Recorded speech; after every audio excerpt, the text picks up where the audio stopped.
হতাশা চলে আসছে। এই হতাশাগুলোকে কাটাবার জন্যই কিন্তু আমাদের এই অনুষ্ঠানগুলো করাটা অত্যন্ত প্রয়োজন। কারণ আমরা দেখছি যে বর্তমানে আমরা যেহেতু সংবাদ মাধ্যমের সঙ্গে যুক্ত আছি, যে বিভিন্ন সময় আজকে এই যে করোনা পরিস্থিতি এবং মানুষের যে কাজ চলে গেছে, অসংখ্য মানুষ আজকে রুটি রুজির সমস্যা জাতীয় আন্দোলনে যেভাবে রাখি সাহায্য করেছে, স্বাধীনতা সংগ্রামকে এগিয়ে নিয়ে যেতে কীভাবে সাহায্য করতে, সেই বিষয়টা আমরা এখন দীনবন্ধুর কাছ থেকে শুনবো।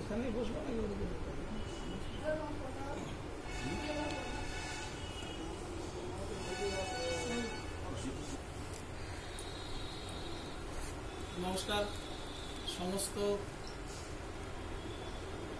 দেশের এবং দেশের বাইরে সমস্ত পৃথিবীর সংস্কৃত মনোস্পর্শে বসে আছি সেই রকম মানুষ, তার আদর্শ এবং সর্বোপরি আপনারা যারা সবাই মিলে আপনাদের কথায় হয়তো আমার ভেতর দিয়ে বলিয়ে নেওয়ার একটা প্রচেষ্টা করেছে।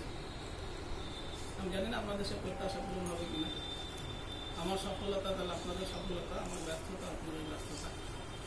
যারা ফেসবুক লাইভ দেখছেন এবং আমরা যারা করোনার জন্য সোশ্যাল ডিস্টেন্স মেনে বসছি, সকলকেই যথাযোগ্য সম্মান প্রণাম জানিয়ে শুরু করছি। ও যেমনটি বলছিল, যুববার্তা যদিও নাম বিভ্রাটে দীর্ঘ আন্দোলনে এখন নদিয়ার পরশমণি পত্রিকাটার নাম হয়েছে, তারই ডাকে আমরা এখানে বসছি। রাখি বন্ধন এবং একটা ক্যাপশনও করেছে যে আমাদের জাতীয় আন্দোলন রাজনীতিতে রাখি বন্ধনের যে প্রেক্ষাপট। আমি প্রথমে আমি যেমনটি আর কি আপনারা জানেন বা আমার যেমনটি আমার পড়াশোনা গবেষণা, প্রথমে আমি একটা নীতি করতে করতে ইতির দিকে যাই। আমি আমার এইটুকু বয়সে ছোট থেকে এই রাখি উৎসব এইসবের দিকটা দেখতে বড় হয়। তা আমি একটি রবি ঠাকুরের গান করি যেখানে রাখি শব্দটি আছে, সেই নীতি থেকে ইতির দিকে যায়। সেই গানটার মুখরাটা এরকম ছিল, সেদিন দুজনে দুলেছি বনে, ফুলো ডোরে বাধা ঝুলো না, সেদিন দুজনে। মুখরা সঞ্চারে আভোগে গিয়ে একটা লাইন রবি ঠাকুরের লেখা। Rabi Thakur that's very significant man, বিশেষ করে রাখির ক্ষেত্রে। সেখানে বলছে, বাঁধিনু যে রাখি পরাণে তোমার, সে রাখি খুলো না খুলো না। আবার বলছি, দ্যাটস সিগনিফিকেন্ট। বাঁধিনু যে রাখি পরাণে তোমার, সে রাখি খুলো না খুলো না, ভুলো না ভুলো না ভুলো না, সেদিন দুজনে। এই গানটা যারা রবীন্দ্রসঙ্গীত নিয়ে চর্চা করছেন, গবেষণা করেছেন, এই গানটা কোন পর্যায়ে তারা ফেলবেন? প্রেম পর্যায়ে না প্রকৃতি পর্যায়ে? যদি প্রণয় মিশ্রিত প্রেম পর্যায়ে হয়, তাহলে রাখির বন্ধনটা কিসের বন্ধনে বাঁধলাম? প্রণয়। তাহলে তো আমি বিতর্ক যেটা বলছিলাম, তাহলে ভগ্নী ভাই বোনের ব্যাপারটা তো রইল। আমি বলছি নীতি থেকে ইতির দিকে যাওয়া, রবি ঠাকুরের লেখাটি, তাই না? পরাণে রাখি বাঁধা, এটা সব ভাই বোনের হতে পারে না। তাহলে ওই মানুষটা আমার অল্প বয়সে, ওই সময় কিন্তু আমরা আমাদের বিশ্ববিদ্যালয়ে দেখেছি যারা সব রাখি টাকি বাঁধছিলেন, তারা এখন কিন্তু মন দিয়ে তারা স্বামী স্ত্রীর সংসার করছে। তাহলে একটা কোথাও কি আমাদের এই যে সঞ্জীব বলছিল যুববার্তা কথা, নদিয়া পরশমণির কর্ণধার সাংবাদ, একটা ইতিহাস বলছিল হিন্দু মুসলমানের যে রাখির বন্ধন, ভগ্নীদের বন্ধন কোথাও ক্রস করল। আমি বলছি বারবার, আমি নীতি থেকে যে দিকে যাচ্ছি। আমি নদিয়ার শান্তিপুরে একটা মহাকবির কথা বলি, কৃত্তিবাস। তার যে রামায়ণ, সেটা তার নিজেরই সৃষ্টি, যে অংশটা বলবো আদিকাণ্ডে, যেখানে উনি রত্নাকর দস্যুর বাল্মীকির রূপান্তর দেখাচ্ছেন, ওই যে নীতি থেকে ইতিতে। এখানে বলছেন যে রত্নাকর দস্যু নাকি মানুষ খুন করতেন, যেমন হয় দস্যুরা খুন করে তার রুটি রোজগার করতেন। ব্রহ্মা, আমি এখানে ব্রহ্মা বলবো না, তাকে আমি বুদ্ধিজীবী বলবো, মানে সে তার বুদ্ধি দিয়ে এই দস্যুকে ভালো করবার জন্য তার ভেতর ইনার চেঞ্জ করতে চেয়েছিলেন। আসলে মানুষের আমরা আইন করে শাস্তি দিয়ে তার বাইরেটা চেঞ্জ করতে পারি, তোমাকে মেরে মুখ ভেঙে দেবো, কিন্তু আমি মনটা ভাঙতে পারি না। তা সেই মন ভাঙার জন্য দরকার আমার হৃদয়ের দাঁড়ে করার নাড়া না। তার ব্রহ্মা এসেছিলেন নারদের সঙ্গে, হৃদয়ের দাঁড়ে করা নাড়তে সন্ন্যাস রত্নাকরের সামনে। তা রত্নাকর সেই ইতিহাসটা সকলের জানা, আমি যে জায়গাটা ধরছি সংক্ষেপ করে। তা বললো, বাবা এই যে পাপগুলো করছো এটা তো তুমি একাই তার পাপকৃত কর্মের ফল নেবে, এটা করো না। যখন রত্নাকর বুঝতে পারলেন যে সত্যি তো আমার অর্জিত পাপের একাই আমি দায়ী, তখন সে বললো, তাহলে আমি এতদিন ভুল করেছি, কি করে আমি পুণ্যের পথে যাব? তাহলে ভালো পথে যেতে হবে, তুমি রাম নামে ভালো পথে যাবে। বললো, বাবা রাম বল। দস্যু কিছুতেই রাম বলতে পারছে না, কারণ আমরা জানি এটা খুবই বিজ্ঞানসম্মত, কারণ আমার লিঙ্গুইস্টিক্স নিয়ে কাজ, ভাষাতত্ত্ব নিয়ে কাজ। আমি ছোটবেলা থেকে আমার জিহ্বা যেভাবে উচ্চারণ করি সেটাই হয়ে যায়। সেই জন্য আমরা বাঙালি হয়ে অ্যাকুরেট ইংলিশ উচ্চারণ করতে পারি, মানে আমরা তো ওইভাবে আমাদের জিহ্বা অভ্যস্ত। তাই উনি যতবার রাম বলতে গেলেন দস্যু রত্নাকর, ততবার মরা হয়ে গেল। রয়কার্ম রাম না হয়ে উল্টো মরা হয় কেন? না, ও তো মৃত্যুর সঙ্গে খুন করেছে, মৃত্যু ডেড বডি নিয়ে কারবার। তখন কি অদ্ভুত ব্যাপার, ব্রহ্ম বললো যে তুই মরা বল, নেগেটিভটাই বল। বললো যে না বলার কি আছে, তুই মরা বল, 1000 বার মরা বল। ও বলছে মরা মরা মরা, হিংস্রতা তুই মরা, আমি মেরেছি, মরা মরা মরা রাম মরা মরা রাম রাম রাম রাম রাম রাম। মরা থেকে রাম সৃষ্টি, নীতি থেকে এই রাখি বন্ধনের এই চর্চাটা করতে করতে আমার মনে হচ্ছিল যে রবি ঠাকুরের এই উত্তরণটা ভোগ নৃত্যে, সেই জায়গাটা আমরা আসবো। এবং আমি জানি না কতটা সময় পাবো, আমি চেষ্টা করবো একদম আজকের দিনের আমার দেশ রাজনীতিতে আসতে, সংক্ষেপের ভেতর দিয়ে আসবো। তো এই রাখি উৎসবের একটা, এবার আমি একদম চলে যাই উৎসটায় আমার জানার পরিসরে। আর সেখানে আমি বলবো পৌরাণিক কিছু আখ্যান আছে আর কিছু ঐতিহাসিক কিংবদন্তি আছে। পৌরাণিক আখ্যানের কথা সন্দীপ বলছিল, সেটা আপনারা হয়তো ফেসবুক সার্চ করে সকলেই পেয়ে যাবেন, আমি ডিটেলিং করছি না। সেখানে 2-4টা আখ্যান আছে যে ঠিকই দ্রৌপদী শ্রীকৃষ্ণের আঙুলে একটা তার পরিহিত বস্ত্রের কিছু ছিঁড়ে বেঁধে দিয়েছিল। শিশুপালকে যখন কৃষ্ণ হত্যা করলেন, শিশুপালের যখন সে 101টার অধিক অপরাধ হয়ে গেল, তখন শিশুপালকে কৃষ্ণ যখন ক্রোধান্বিত হয়ে তার সুদর্শন চক্র ছাড়ছে, আপনি জানেন এখানে সুদর্শন চক্র থাকে, তখন এটা যখন কেটে যায় তখন দ্রৌপদী কি করলেন, তার বস্ত্রের অঞ্চল কিছুটা ছিঁড়ে বেঁধে দিলেন। এরই প্রতিফল হিসাবে এই যে ভগ্নির সম্পর্কে, ভ্রাতৃত্বের সম্পর্কে বাঁধলেন, যে দাদার কর্তব্য হচ্ছে ভগ্নির সম্মান সম্ভ্রম রক্ষা করা, তাই কৃষ্ণ করলেন।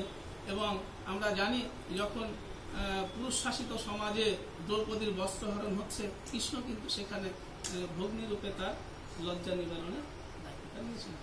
ঠিক একই রকম ভাবে বলির কাহিনী আমরা জানি, রাজা বলি আর লক্ষ্মী দেবী, সেই ডিটেলিংগুলো আমি যাচ্ছি না, আমি দ্রুত এখানে ঢুকবো বলে। সেখানে আমরা দেখেছি যে লক্ষ্মী দেবী বলিকে ভ্রাতৃত্বের সম্বোধনে রাখি বেঁধে দিয়ে নারায়ণকে তার কাছ থেকে নিয়েছিল। আমরা সন্তোষী মার কাহিনী জানি, আমি এই শব্দগুলো বলছি, এগুলো যে কোনো কেউ মোবাইলে সার্চ করলে পেয়ে যাবেন, ডিটেলিং কথা। আমরা যমুনার কথা জানি, যমুনার কথা, এগুলো হচ্ছে পৌরাণিক আখ্যান। এই কথাগুলো বলবার একটা কারণ আছে, কারণটা হচ্ছে এই যে আমরা যারা অনেক পড়াশোনা জানা, মাস্টারমশাই নামে পরিচিত, তারা অনেক সময় নিজের অল্প জানা থেকেই না একটা সিদ্ধান্ত করছে, এটা ঠিক না। যেমন আমার মনে আছে, নাম করছি না, তা সে জোরের সঙ্গেই বলেছে যে রাখি বন্ধন উৎসবটা নাকি চালু করছে রবীন্দ্রনাথ। এই তথ্যটা দেওয়ার তো কোনো অধিকার আমার নেই, তার আগেও তো ছিল। রবি ঠাকুর কোথায় পেল এই কনসেপ্টটা, কোথায় পেল? এটা গেল পৌরাণিক, মানে আমি সত্যযুগ থেকে চলে এলাম। ঐতিহাসিক দুটো কিংবদন্তি আছে, দুটো না 3। সন্দীপ বলছিলাম ওখানে যাবো না। আমি কিংবদন্তি শব্দটা কেন বলছি না, ঐতিহাসিকরা একটা বড় অংশ এই তথ্যটা মানেন, কিন্তু ছিল। যখন কোনো গল্প হয় কিছু না কিছু, মানে যা কিছু রটে কিছু না কিছু বটে, তাহলে 100% সত্য না হলেও কিছু ছিল। এই পৌরাণিক আখ্যান আর ঐতিহাসিক কিংবদন্তি, এই কনসেপ্টটা নিয়ে আমরা এলাম রবি ঠাকুরের কাছে, রবীন্দ্রনাথ। মানে গোটা পৃথিবীর মধ্যে বুদ্ধিজীবীদের রায়, মানে আমি বুদ্ধিজীবীটা সচেতন ভাবে প্রয়োগ করছি, তাহলে তো খুব চলছে না, আসবো আমি বুদ্ধিজীবীর কাছে আসবো। রবীন্দ্রনাথ এমন একটা সময় এমন একটা কনসেপ্টকে এমন একটা আবহে ব্যবহার করলেন যে আমার ভারতবর্ষের রাজনীতি, আমার ভারতবর্ষের ভবিষ্যৎ, আমার ভারতবর্ষের ভাগ্যটা পাল্টে গেল। সেটা কি না, এটা বলতে গিয়ে যা একটু আগে বলতে হবে যে রবীন্দ্রনাথ, আমরা সবাই এটা জানি যে 1905 সালে এই বঙ্গভঙ্গ কথা বলছিলেন লর্ড কার্জন। সেই সময় উনি এলেন রাখি বন্ধনে সকলে একটু পিছিয়ে যায় কেন না, এই যে 1905 সাল লর্ড কার্জন বাংলাটাকে ভাগবার চক্রান্ত করলেন কেন? লর্ড কার্জন 1898 থেকে 1905 এই 7 বছর গভর্নর জেনারেল হয়ে এলেন। একদম আমি বলছি যে খুব বিরাট কিছু মস্তিষ্ক চালানোর দরকার নেই। মানে আমি বলছি যে যেমন আমাদের পশ্চিমবঙ্গের দিদি রয়েছেন, এক একটা রাজ্যে একজন নেতা রয়েছে, তো ওইখানে নেতা মানে আমাদের এখানে শাসন করতে গভর্নর। ফলে উনি যা রুল, উনি যা পলিসি ক্রিয়েট করবেন সেগুলো আমাদের মানতে হবে। তো উনি এসে বুঝতে পেরেছিলেন যে ইংরেজদের বিরুদ্ধে, আমাদের বিরুদ্ধে, লর্ড কার্জনের চেতনা বলছে আমাদের বিরুদ্ধে এই যে সংঘবদ্ধ আন্দোলন ভারতবর্ষ তথা বাংলার, এই আন্দোলনকে ভাঙতে গিয়ে কি করতে হবে? ওদেরকে দিয়ে ওদেরকে ভাঙাতে হবে। দেখবেন একটা বাড়িতে তারা 3 ভাই, পার্শ্ববর্তী মানুষটা মানে পাশের বাড়ির লোকটি যদি খুব বুদ্ধিমান হয় তাহলে সে দেখবেন হয়তো এদের ক্ষতি করতে চাইলে তার মানার দরকার নেই, ও 3 ভাইয়ের 3 বউ বা ভাইয়ের সঙ্গে একটা গন্ডগোল বাঁধে, যেমন আলাদা আলাদা হয়ে যাবে, ওরাই মারামারি করছে, বরং পাশের বাড়িও এসে ঠেকাতে যাচ্ছে, এরও ভালো ওকেও ভালো, এর নষ্ট হয়ে যাবে। এটা ছিল ইংরেজদের বুদ্ধিমত্তা। ইংরেজরা আমার বাংলাকে দেওয়ানি লাভ করে, আপনারা জানেন আমাদের শেষ স্বাধীন নবাব সিরাজদৌল্লা অস্তমিত হলো 1757। তারপরে 60-এর দশকে দেওয়ানি লাভ, বাংলা বিহার উড়িষ্যা তো পেয়ে গেল ইংরেজরা। অর্থাৎ 150 বছর স্টাডি করে এটা বুঝতে পেরেছিলেন যে আমাদের ভারতবর্ষে, আমরা এমনিতে ওরা আমাদের বর্বর বলতো না, যে আমাদের মধ্যে একটা বিরাট আমি বলবো কনজারভেটিভ আছে, সেটা হচ্ছে আমরা নিজের জাতকে অন্যের জাত থেকে কোনো অবস্থাতেই এক। ওইটা বুঝলো, যদি হিন্দু মুসলমানের দাঙ্গাটা আমি বাঁধিয়ে দিতে পারি তাহলে ওরা হয়তো মারামারি করে মরবে, 3 ভাই মারামারি করে মরবে, আমার শুধু বান্ধব কার দরকার। ঠিক সেইটাকে সামনে রেখে সে বাংলা বিহার উড়িষ্যা, ওইদিকে সিলেট, বাংলাদেশ, এইরকম একটা 2টো জায়গায় উনি ভাগ করে দিলেন। কি কৌশলে, তার মধ্যে একটা ভাগের মধ্যে ছিল, আমি খুব সংক্ষেপে, যেহেতু আমি এই পর্যন্ত একদম আজকের দিন পর্যন্ত আসতে চাই, একটা দিকে ছিল সেই সময়ে বাঙালিরা প্রায় 6 থেকে 7 কোটি, সে ইতিহাসটা আপনারা পড়লেই জানতে পারবেন। এই 6 থেকে 7 কোটি বাঙালির মধ্যে হিন্দুর অংশটা অনেক বেশি, মুসলিম কম ছিল। আর আরেকটা অংশ যেটা বাংলাদেশের সঙ্গে ত্যাগ করে দিলেন, সেখানে ধরেন প্রায় 3 কোটির মধ্যে 2 কোটি 1 কোটি 70 মতো হিন্দু আর বাকিটা মুসলিম। এই যে ডিভাইডটা করে দেওয়া হলো, তার মানে এটা যদি বলবৎ হতো তাহলে সেই দিনে তখন থেকে এই তোরা আলাদা রাজ্য, আমরা আলাদা রাজ্য, তাহলে যেখানে মুসলিম কমিউনিটি বেশি সে তারা চাইবে আমাদের দিক থেকে শাসন ক্ষমতায় যাক, চাইবে কিনা? এখনই চলে আসে না, কারণ এই সময়টা যদি আজকে আমাদের শান্তিপুরের যে বিধানসভা ভোট হবে, ওয়ার্ড ভিত্তিকগুলো আলাদা আলাদা করা হয়, পলিসি মেকাররা ভাববে যে ওয়ার্ডে মুসলিম সংখ্যা কত আছে দেখি, এটা একটু হিন্দু কত আছে বেশি দেখি। যদি আমি ভাবি আমি এমন একটা পার্টির সদস্য যে আমার মুসলিম ভোট সব, তাই আমি ওয়ার্ডগুলো এমনভাবে ভাগ করবো যে মুসলিম কিছুটা থাকলো, হিন্দু কিছুটা থাকলো, তাহলে মুসলিম ভোট আমার 100% আর হিন্দু 20% হলে তার 60%। এই যে রাজনৈতিক নেতাদের পলিসি, সেটা আদি অনন্তকালে আছে। মানে বঙ্কিমচন্দ্র ভীষণ ব্যথা করে লিখেছিলেন, ভারতবর্ষের স্বাধীনতা পরাধীনতার প্রবন্ধ লিখেছিলেন। সেখানে বললো ইংরেজরা এলো কি গেল, দ্যাটস নট এ ম্যাটার, আমাদের অবস্থা তো সেই থাকলো। ইংরেজরা চলে গেছে বলে এই যে আমি একটু আগে যে পলিসির কথা বললাম, সেটা কি চেঞ্জ হয়েছে? না, হয় বলো না। এইটা কারা বুঝতে পারে? যারা লেখক হন, যারা বুদ্ধিজীবী, প্রকৃত অর্থে বুদ্ধিজীবী হয়। 34 বছর আমরা সুশীল সমাজ শব্দটা শুনেছিলাম, সেই সময় লেখক যারা সাংবাদিক তারা বুঝতে পারে। সুরেন্দ্রনাথ বন্দ্যোপাধ্যায় বেঙ্গলি পত্রিকা লিখছেন, সেখানে উনি বললেন যে সাধারণ মানুষ তোমরা বুঝতে পারছো না, এই বঙ্গভঙ্গ আসলে একটা সামাজিক বিপর্যয়, আমরা ভাই ভাইয়ের মধ্যে ধসিয়ে যাবে আমাদের সম্পর্ক। ওই পাশের বাড়ির লোকটা 3 ভাইয়ের যেভাবে অশান্তিটা বাঁধিয়ে দেয়, তো ছোট বোন কাছে বলে দিল যে তোর রূপটা নিয়ে না ওই মেজর খুব খারাপ কথা বলে, তোর রূপটা নাকি ভালো, সেই যুগে থাকিস। আমার মধ্যে নারী নেশাটা জাগিয়ে দিল। মারাত্মক ট্যালেন্টেড ইংরেজরা ওই বুদ্ধিটা। এটা ধরা পড়লো কাদের হাতে? সাংবাদিকদের হাতে। DL রায় তখন রয়েছেন, রজনীকান্ত রয়েছেন, রবীন্দ্রনাথ রয়েছেন, তারা একযোগে বুদ্ধিজীবীদের যে কাজ, আমি সেখানে আসবো, ছাপিয়ে পড়লো, তারা বোঝাতে সক্ষম হলো। এবং এইটা ভাবলে অবাক লাগবে, সেই সময় এত মিডিয়ার কোনো জায়গা নেই, ফেসবুক নেই, হোয়াটসঅ্যাপ নেই। ঢাকা থেকে, সিলেট থেকে 60 থেকে 70 হাজার মানুষ জড়ো হলো পায়ে হেঁটে। 1905 সাল অক্টোবরের 16 তারিখ পায়ে হেঁটে জড়ো হলো। একদিনে সেই সময় 70,000 টাকা উঠলো যে আমরা এক হবো, তার জন্য আমাদের জাতীয় মন্দির তৈরি করতে হবে। সেই সময় 70,000 টাকা, এখানে বোধহয় 1 কোটি টাকা সময়। বুদ্ধিজীবীদের কথা সেই সময় মানুষ শুনতো। আমরা আমাদের ইতিহাস বলতে শুনেছি। দীর্ঘ আন্দোলন হল, লর্ড কার্জন পিছু হচ্ছে, টানাটানি চলছে। সেই সময় জাতীয় ইতিহাসের মারাত্মক কতগুলো পর্যায় ঘটছে। কি কি ঘটেছিল? বয়কট আন্দোলন শুরু। কি বললো? আমাদের বাঙালিদের ওরা ভাগ করতে চায়।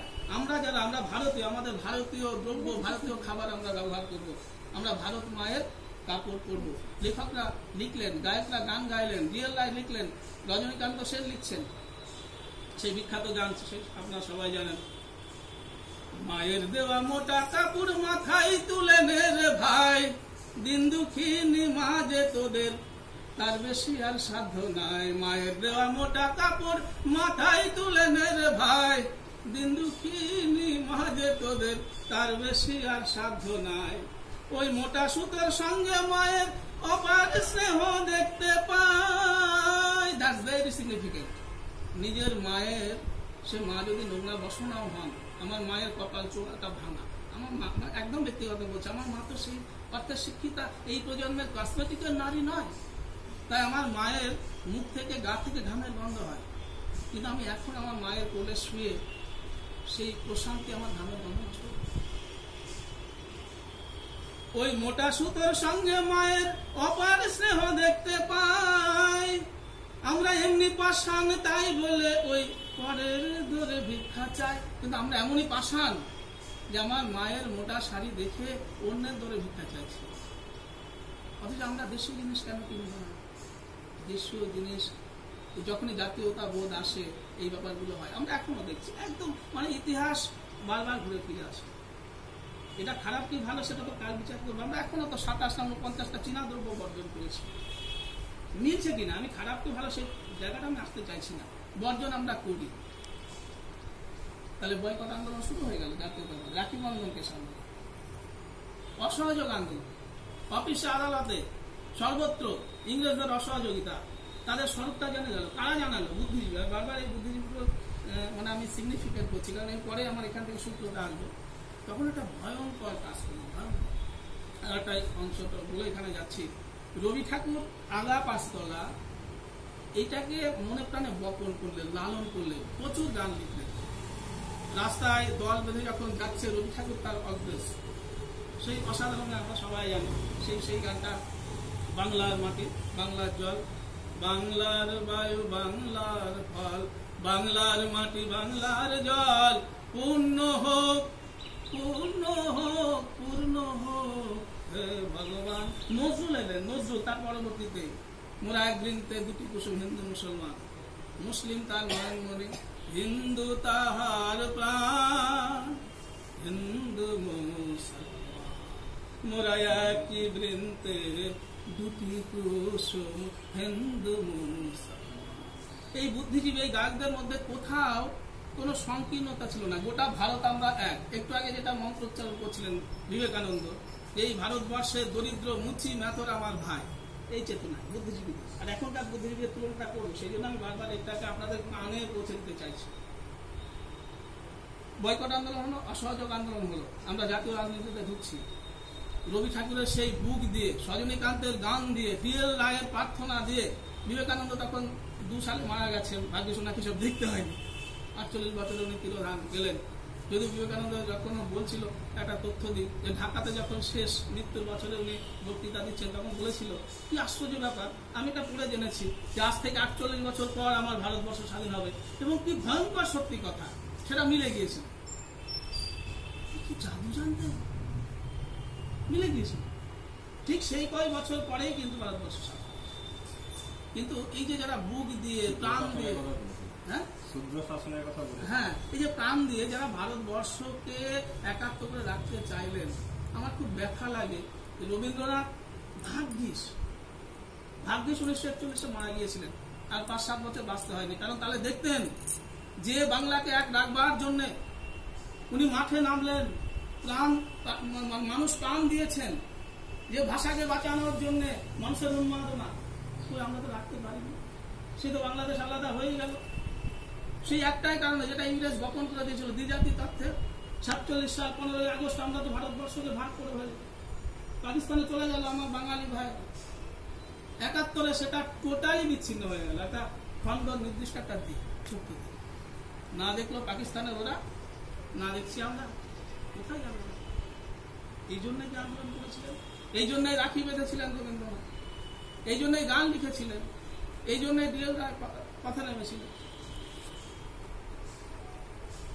এই রাজনীতির ইতিহাসে এই যে অংশটা আস্তে আস্তে আস্তে যখন এটা অসহযোগী এবং জাতীয় আন্দোলন, ভারত ছাড়া আন্দোলনের পর্যন্ত ঢেউ চলে জালিয়ানওয়ালাবাগ হত্যাকাণ্ডের পথ ধরে, আমি যেহেতু একদম এই সময়টায় চলে আসতে চাইছি, সেখানে আপনি দ্রুত বেকার করছি, কারণ এই জায়গাটা আপনারা সকলেই করে নিতে পারবেন। জানেন আমার ভারতবর্ষ স্বাধীনতার একটা জায়গা তৈরি, 30-এর দশকে আমরা স্বাধীনতা পেয়ে যেতাম। 30-এর দশকে আমাদের ভারতবর্ষের স্বাধীনতাকে উদ্দিন হয়েছিল, তো সেই সময় বর্ষিয়ার নেতা চলে এসছে, নেতাজি।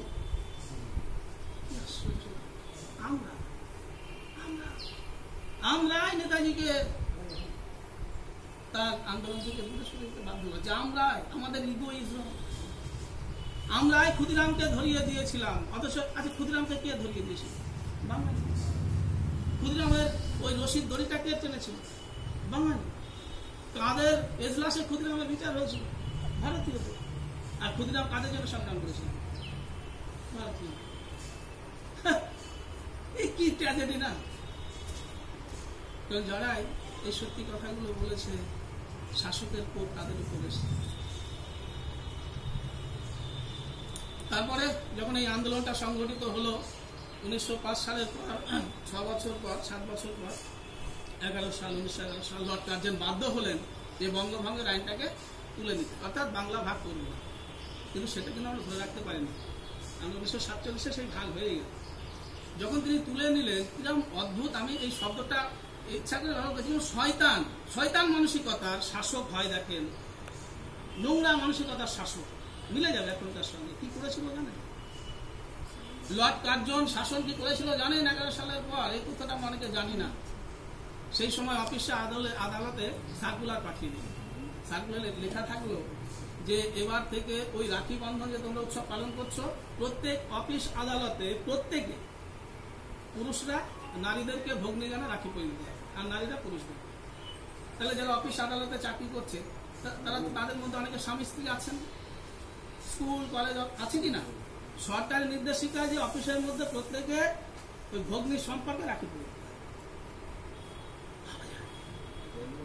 কি বদমাইশ বলুন তো, কত লোক চাকরি ছেড়ে দিল।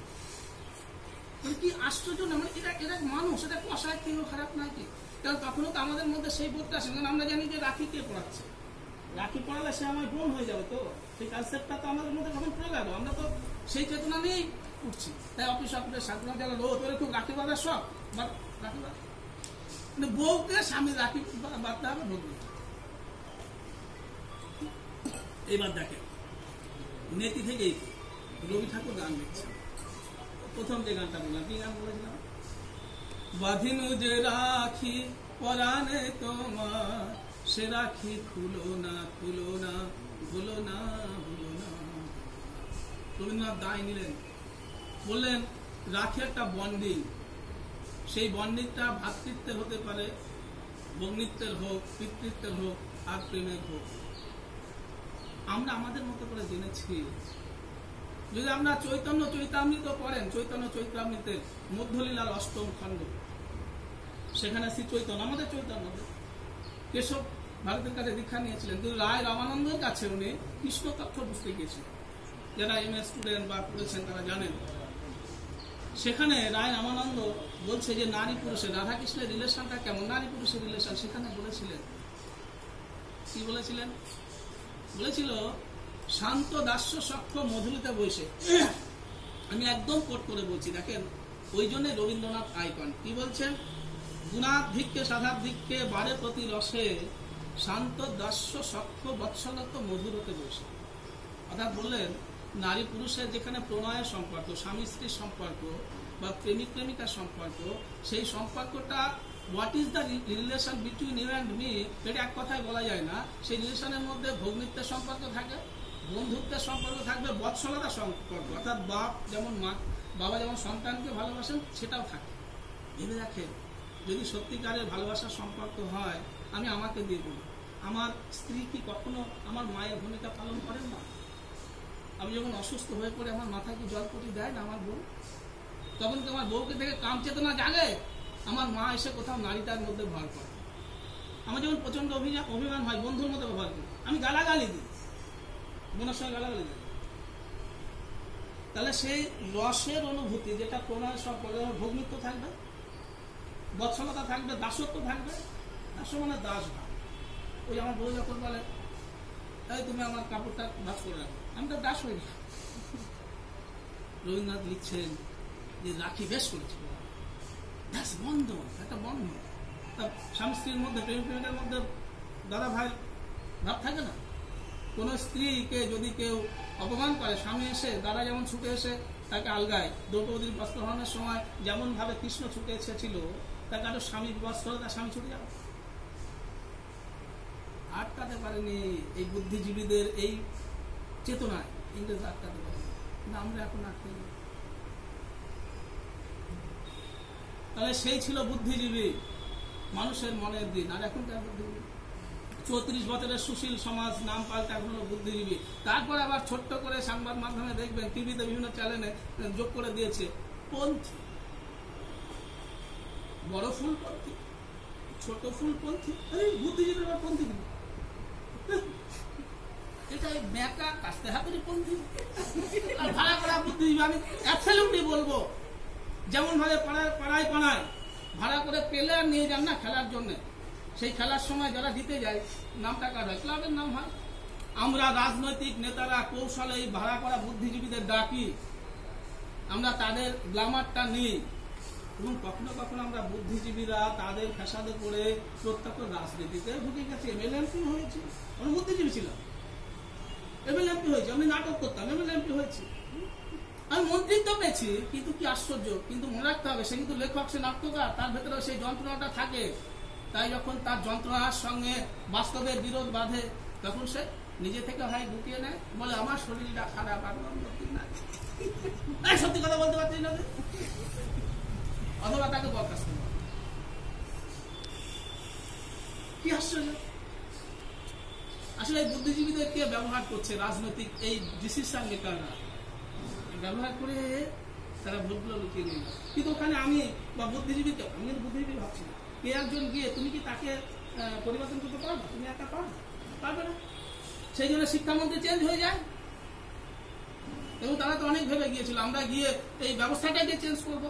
আমি যখন ভোটে জিতবো তখন আমি শুধু ছোট ফুলের নেতা হব না, বড় ফুলের নেতা হব না, আমি তখন সকলের নেতা হব, সংবিধান তো তাই বলে। কিন্তু আমি কি পেরেছি কি? আমি সেই বুদ্ধিজীবী মানুষ বলতে পেরেছি কি যে আমফানে উড়ে যাওয়া সমস্ত মানুষের সমান সুযোগ দেওয়া হোক? আমি বলতে পারতাম যদি রবীন্দ্র চেতনা থাকে। আমি সেই দলের নুন খেয়েছি, তার আন্দোলনকে সঙ্গে নিয়ে আমি এমএলএ হয়েছি, এমপি হয়েছি। আমার বউ বলছে, ওয়া তুমি কি এমএলএ গো, ওয়া কি এমপি গো। বোর কাছে সব থেকে বোর কাছে প্রশংসা ভালো লাগে না, খুব ভালো লেগেছে, দেখ কেমন লাগে, তখন আমি রিজাইন দিচ্ছি। আমি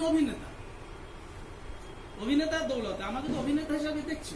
অভিনেতাও তো ভালো মস্তিষ্ক খেলোয়াড়, ভালো মস্তিষ্ক সামনে বুদ্ধিজীবী হয়। আমি কি করছি ওদের ফায়দা করে? আমি বললাম আমি চন্দননগরের দেশ, এত বড় অভিনেতা আসে হয়ে গেল, নিজেই বলছে আমি চন্দননগর মা। আমরা অ্যাজ এ গুড হিসেবে দেখলাম, এই একটা ট্যালেন্টেড মানুষ, তার মরে গেলে কেউ দেখলো না, যারা দেখলো বাদিকে থুতু ছিটালো। ভাবা যায় অদৃশ্য একটি প্রচন্ড শক্তি রাজনৈতিক এই ডিসিশন মেকারদের, তারা এইভাবে তাড়না করে সবাইকে একটি ঘূর্ণি পাখির মধ্যে নিয়ে যাচ্ছে। ও বলছিল না যে তোমার অধ্যাপকের ইতিহাস, যারা এর বাইরে থাকতে চাইছে বিরাট কঠিন কষ্ট। আমি যখন এই মুহূর্তে কথা বলছি আপনারা বুঝতে পারছেন, আমি বুঝতে পারছি, একটা বিরোধী জায়গা তৈরি হবে না। দেখবে ভালো দুধ যখন জাল দিয়ে ভালো মানে মিষ্টি তৈরি হয় তখন সাইডে কিছু গাছ তৈরি হয়, গাছ তৈরি হয়। আমি জানি, কিন্তু এই মানুষগুলোর বড় দরকার, এই সত্য কথাটা বলা দরকার। ডিসিশন মেকার এবার একটা কথা বলবো যা শুনলে চমকে যাবেন, আমিও ব্যথা পাই, ভেতরে লালন করি। আর তোমাকে ধন্যবাদ যে আমাকে অন্তত এটা বলবার সুযোগ দিয়েছো। কি বলছে ভোট কুশলী, ভোট কুশলী এই শব্দটা জীবনে মানে কোথাও ইতিহাসে পাইনি। ভোট কুশলী, ভোট কুশলী কি না, ভোট কুশলী শুনলে আপনাদের একটা স্বাভাবিক মনে হবে যে ও তাহলে মনে হয় নির্বাচন কমিশন।